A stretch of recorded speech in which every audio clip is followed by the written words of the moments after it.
देखिए एक परिपथ है, ठीक है ना, ए बी सी और डी, ठीक है। प्रत्येक का प्रतिरोध 2 ओम, 2 ओम, 6 ओम और इसका कितना है 2 ओम, ठीक है ना। देखिए सबसे पहला सवाल यहाँ से लेकर के कहाँ तक, यहाँ तक बोला है ए व बी के मध्य प्रतिरोध ज्ञात करना है, ठीक है ना। कहाँ से, ए व बी के मध्य। सवाल को बहुत अच्छे समझो पहले। ए यहाँ पर है और बी यहाँ पर है, तो चलो अगर मैं इसको थोड़ा बढ़ा लूँ, थोड़ा दिमाग लगाओ। अगर चलो मान लो यहाँ से अगर धारा गई, अगर मान लो आई गई, तो इधर कुछ कट जाएगी तो ये हो जाएगी I1 और इधर चली जाएगी कितना I2। अब मैं देखिए बताया हूँ तुमको कि जहाँ पर धारा बदल जाए वहाँ समांतर क्रम, और जहाँ धारा ना बदले वहाँ श्रेणी क्रम। तो इसका मतलब कि ये तीनों तो हो गए देखिए श्रेणी में, क्योंकि अगर I1 यहाँ से गई तो I1 यहाँ से जाएगी, I1 यहाँ से जाएगी, तो 1 2 और 3 ये दोनों तो हो गए श्रेणी क्रम में, ठीक है ना। चलो पहले इतना लगाते हैं।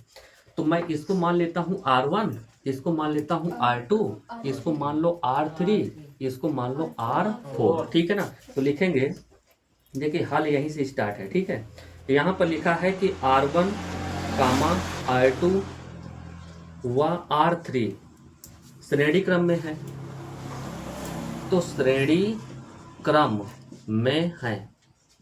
अब अगर मान लो कि 1 2 और 3 अगर ये श्रेणी क्रम में है, ठीक है ना, तो हम लोग लगा देते हैं कि R डैश बराबर ये हो जाएगा R1 plus R2 plus R3।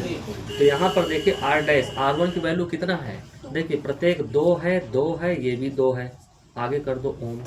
तो वहाँ पर देखोगे तो R डैश बराबर 2 तिहाई 6, तो टोटल देखिए नेट प्रतिरोध कितना आ गया 6।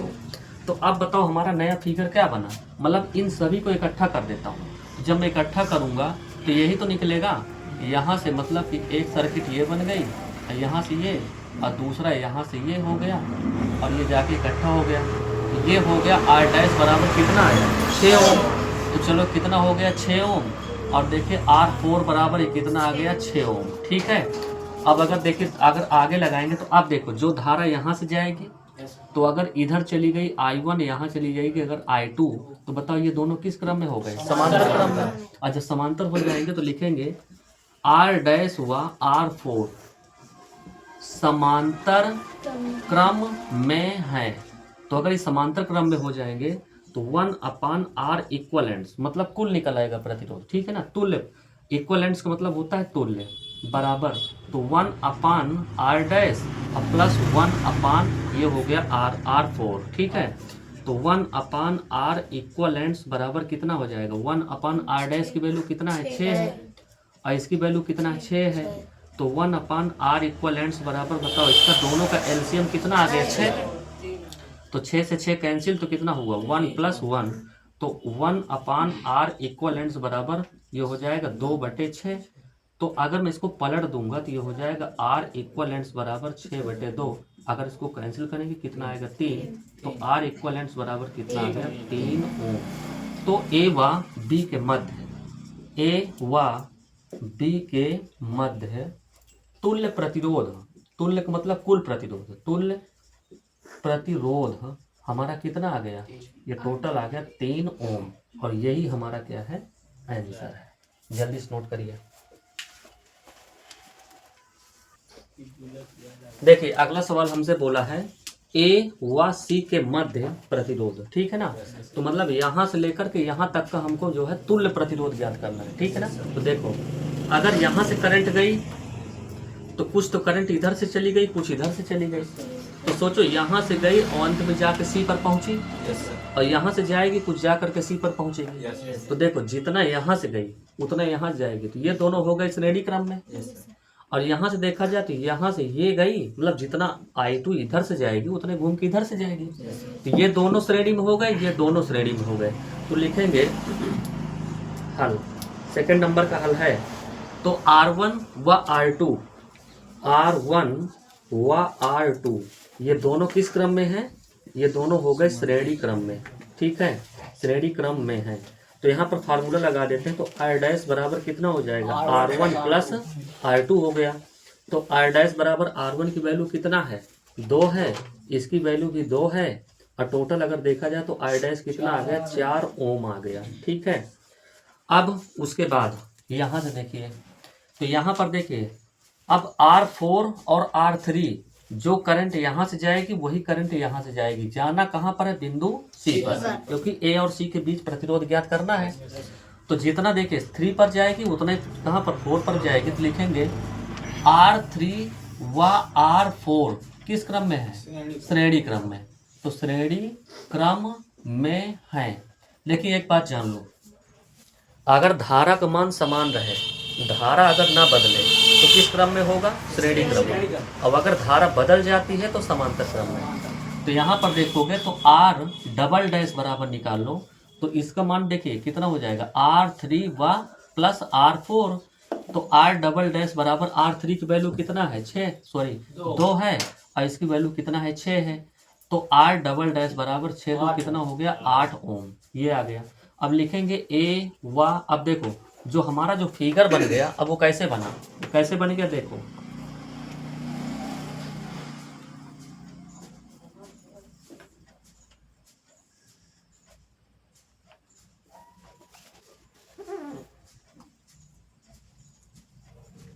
ये हो गया R डैश बराबर कितना दिया है? 4 ओम। 4 ओम आ गया। अब यहाँ से ये हो गया R4, sorry R double dash, ये कितना आ गया? ये आ गया 8 ओम। यहाँ पर बिंदु A है और ये बिंदु क्या है? C। अब सोचो जो धारा यहाँ जाएगी कुछ इधर निकल जाएगी, कुछ इधर निकल जाएगी, तो धारा बदली, समांतर क्रम। तो लिखेंगे R डैश व R डबल डैश किस क्रम में है? तो समांतर क्रम में है। तो लिख लो, तो R 1/R इक्वलेंट्स निकल आएगा, ठीक है, मतलब कुल निकलेगा। तो R डैश और प्लस 1/R डबल डैश। तो अब यहाँ से देखिए, तो 1/R इक्वलेंट्स बराबर इसकी वैल्यू कितना है? 1 देखो इसकी वैल्यू कितना है? 4, और इसकी वैल्यू कितना है? 8, ठीक है। तो 1/R इक्वलेंट्स बराबर दोनों का एलसीएम 8 आ गया, ठीक है ना। अब देखिए 4 से 8 में भाग दो, कितनी बार गया? 2 बार। तो 2 यहाँ लिख दो, इसका भाग इसमें दो, कितनी बार गया? 1 बार, यहाँ लिख दिया। तो यहाँ से आ जाएगा 1/R इक्वलेंट्स बराबर 2 1 कितना हुआ? 3/8। जैसे इसको हम पलट देंगे तो R इक्वलेंट्स बराबर आ जाएगा 8/3 ओम। यही आंसर है। अगर आपको दशमलव ले जाना है तो इसके इसमें भाग देके दशमलव ले जा सकते हो।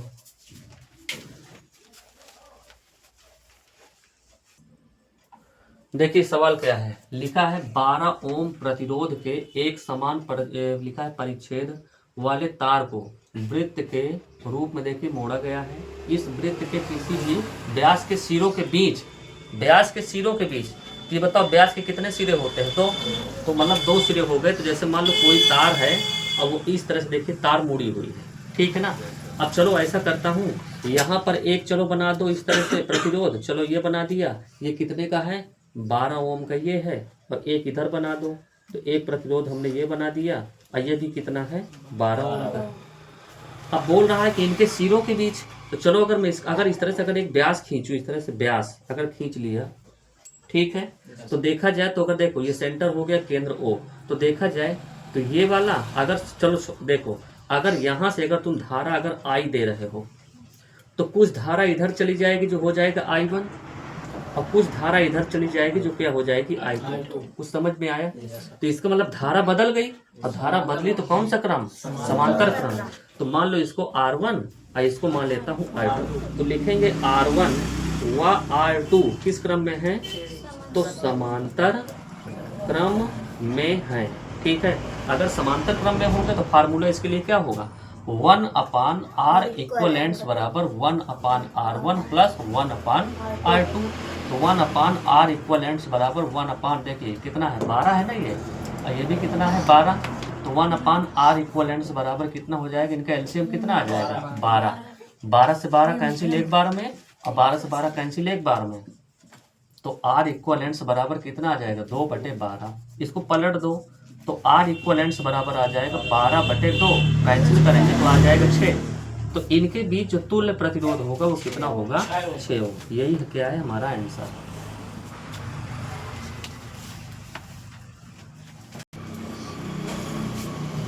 यहाँ पर देखिए सवाल क्या है, निम्न परिपथ में धारा I का मान ज्ञात करना है। अब यहाँ पर देखिए 10 वोल्ट का एक सेल लगा हुआ है, ये कोई बैटरी का सिंबल नहीं है, सेल का सिंबल है।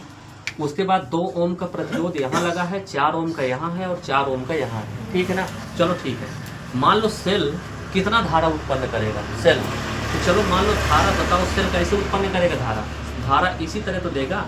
अब चलो मान लो धारा यहाँ से आ गई आई, तो हमको आई ही हमको ज्ञात करना है। अब सोचो इधर जब ये धारा इधर से आएगी यहाँ से जाएगी तो यहाँ धारा बढ़ गई, और जैसे यहाँ पर धारा बढ़ेगी तो दोनों किस क्रम में हो गए, समांतर क्रम में। तो लिखेंगे R2 व R3 ये समांतर क्रम में है।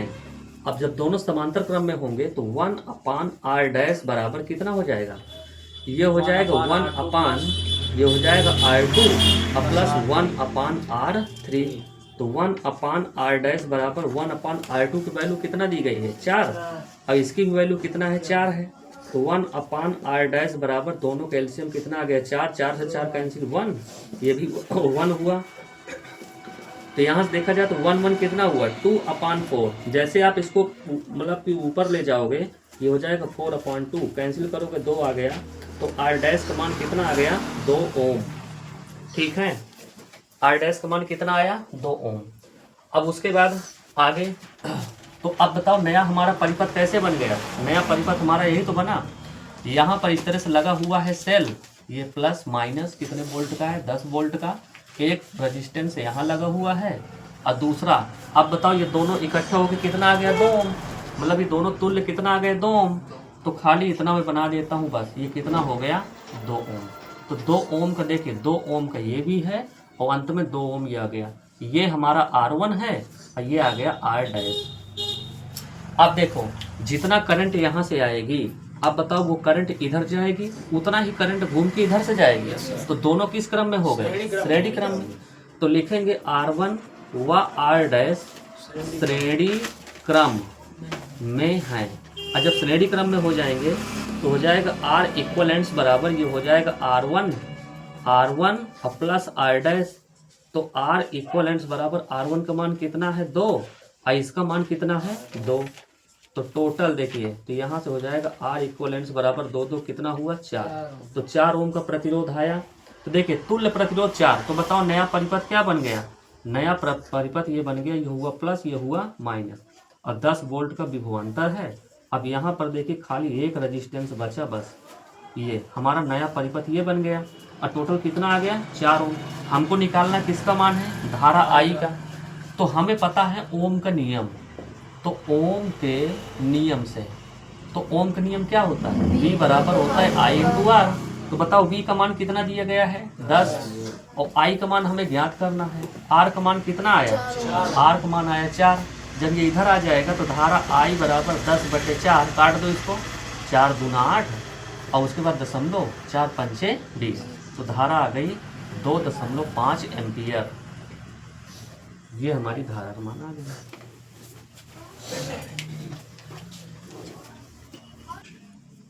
देखिए सवाल क्या है, लिखा है निम्न परिपथ में ज्ञात कीजिए। परिपथ हमारा ये है, देखिए ये सिंबल है हमारा बैटरी का, 6 वोल्ट की बैटरी है।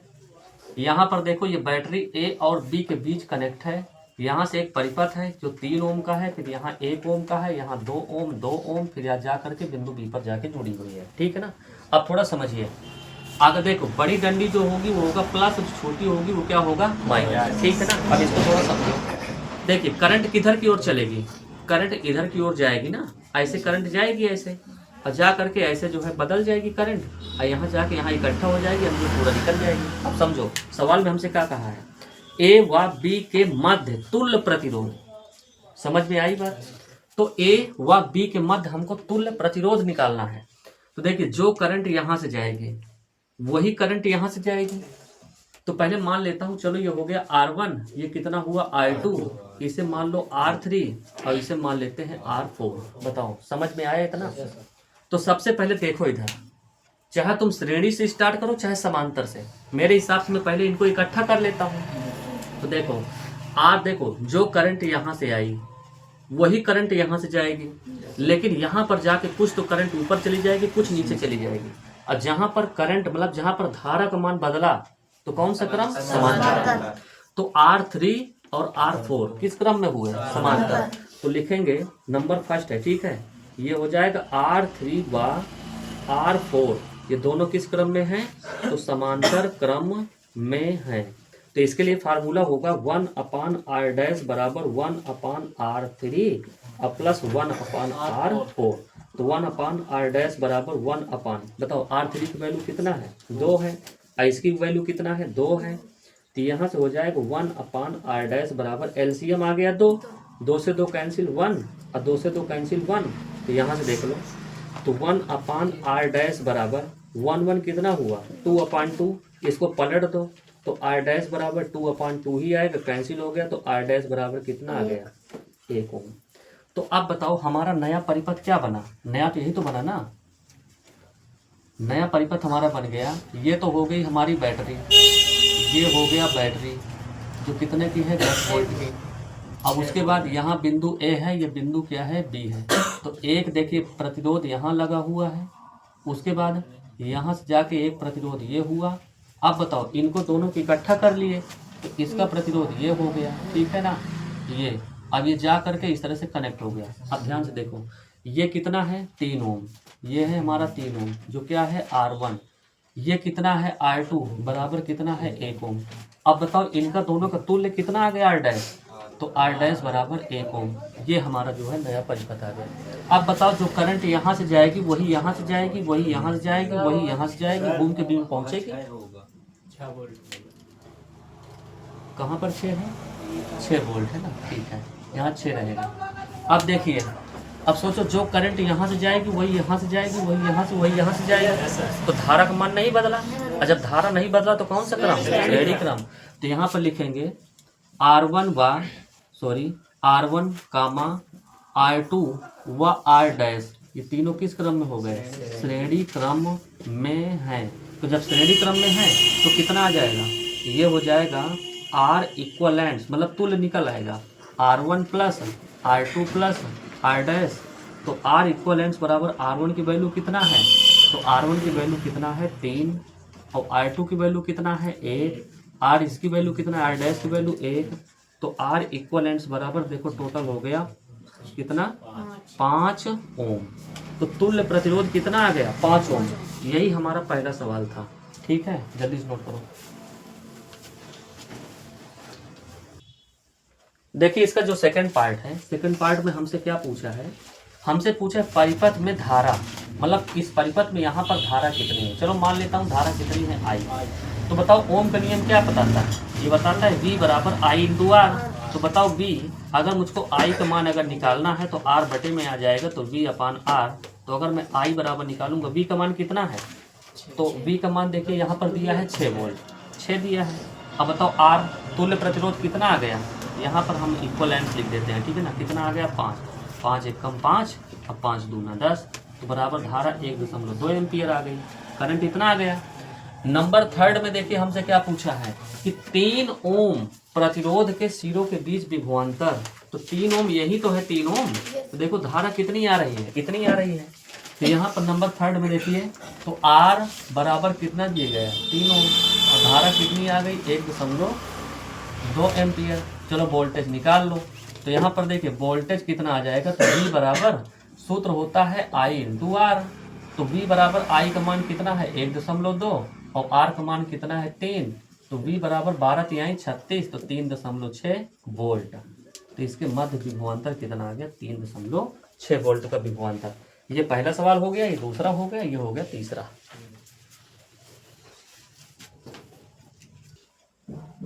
देखिए सवाल क्या है, यहाँ पर जो धारा है ना I बराबर, वो तो दे रखा है 0.6 एम्पियर, और यहाँ पर देखोगे R1 बराबर प्रतिरोध कितना है? 3 ओम है, और R2 बराबर कितना है? 3 ओम है, और सेल का जो विद्युत वाहक बल है, सेल का विद्युत वाहक बल वो है 1.5 वोल्ट है, और हमें आंतरिक प्रतिरोध हमको R की गणना करनी है, ठीक है। तो सबसे पहला नंबर हमको क्या करना है? मैं सबसे पहले नंबर तुल्य प्रतिरोध तो कम से कम निकाल लूँ, ठीक है ना। तो लिखेंगे ये बताओ, अगर मान लो जो करंट यहाँ से आएगी तो करंट यहाँ पर जाके बदल जाएगी, तो इसका मतलब ये दोनों किस क्रम में हुए? समांतर। तो लिखेंगे R1 व R2 ये दोनों किस क्रम में हैं?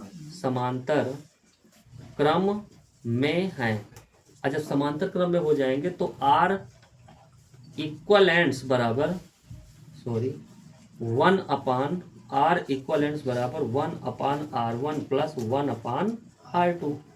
तो चलो यहाँ से लगाते हैं। तो 1/R इक्वलेंट्स बराबर 1/R1 की वैल्यू कितना है? 3 है, और इसकी वैल्यू कितना है? 3 है। तो 1/R इक्वलेंट्स बराबर इनका दोनों का एलसीएम कितना आ गया? 3। 3 से 3 कैंसिल 1, 3 से 3 कैंसिल 1 बार। तो 1/R इक्वलेंट्स बराबर 1/2/3। जैसे इसको हम क्या करेंगे, पलटेंगे तो क्या हो जाएगा? R इक्वलेंट्स बराबर आ जाएगा 3/2 ओम। ये तो हमारा तुल्य प्रतिरोध आ गया। अब हमसे देखिए जो हमारा चित्र है वो खाली कितना बचा? वो जो देखिए जो हमारा फिगर है खाली इतना ही तो बचा है। ये हो गया आंतरिक प्रतिरोध, और यहाँ से ये आ गया हमारा तुल्य प्रतिरोध, ये खाली। और ये कितना है? 1.5 वोल्ट है, और ये कितना है? R है, और R डैश बराबर कितना आ गया? 3/2 ओम। यहाँ से धारा कितनी जा रही है? 0.6। अब ये है हमारा आंतरिक प्रतिरोध, ठीक है। अब आगे समझो। अब यहाँ पर देखिए, अब हमको क्या निकालना है? हमको निकालना है सीधा सीधा, देखिए विद्युत वाहक बल का मान दिया है हमें। देखिए फार्मूला पता है, फार्मूला क्या होता है? फार्मूला होता है धारा I बराबर, ये होता है विद्युत वाहक बल E, और बटे होता है स्मॉल r, और प्लस कितना होता है? Capital R। ये है R इक्वलेंट्स। तो बताओ धारा का वैल्यू कितना है? धारा, तो धारा हमारी है 0.6 बराबर E का विद्युत वाहक बल 1.5, स्मॉल r का मान नहीं पता, कैपिटल R का मान कितना आ गया? 3/2। अब देखो मैं इसको गुणा इधर करा लूँ तो ये चीज़ बटे में चली जाएगी, तो ये हो जाएगा R प्लस 3/2 बराबर 1.5/6। ये हुआ। अब देखो एक अंक के बाद दशमलव यहाँ, एक अंक के बाद दशमलव यहाँ, दशमलव से दशमलव कैंसिल हो गया, तो 3/2 बराबर कितना आ जाएगा? ये आ जाएगा 15/6। 3 × 5 = 15 और 3 दूना 6। तो R प्लस 3/2 बराबर कितना आ जाएगा? 5/2। आगे इसको लगाते हैं, तो जब ये चीज़ उधर जाएगी तो किस में हो जाएगी? माइनस में। तो 5/2 माइनस में 3/2। अगर एलसीएम निकालेंगे, देखिए 2 से 2 कैंसिल, कितना बचा? 5, और यहाँ से देखिए कैंसिल तो कितना बचा? 3। तो R बराबर कितना हो गया? 2/2 कैंसिल हुआ, तो R बराबर 1 ओम। तो आंतरिक प्रतिरोध कितना आ गया? 1 ओम।